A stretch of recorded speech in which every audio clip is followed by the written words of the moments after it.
you're headed to a place for the first time and you haven't been there, I think it's really important to read as much as you can about it before you go. And then, of course, speaking to people who have been there, either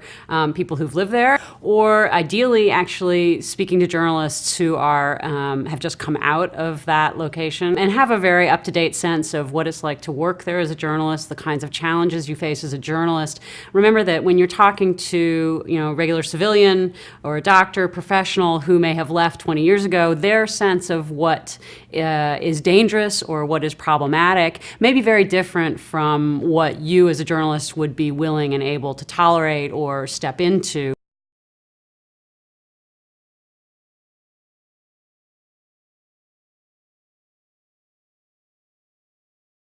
It's really great to find local people who obviously can translate for you the language, but also, more importantly, can interpret the society and what the society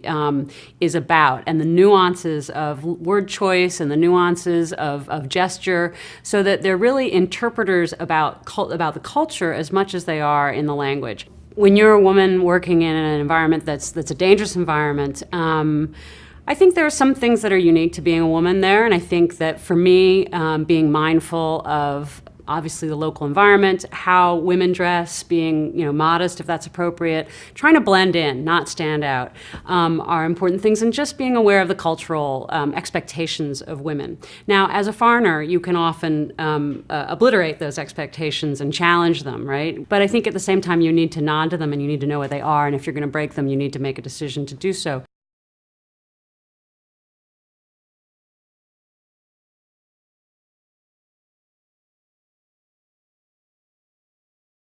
Because the equipment is so much more accessible now, I think it's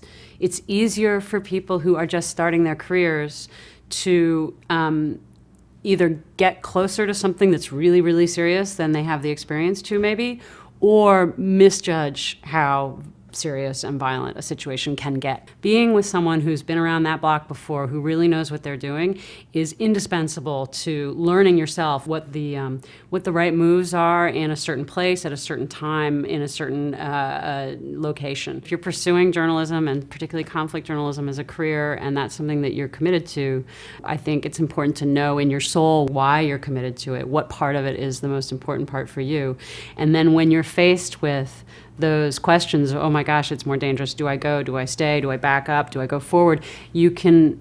calibrate that with your own sense of what's important and why it's important to you. Is moving forward, is what I stand to get here worth enough, that I could be arrested, I could be injured, I could be killed, does it matter that much to me?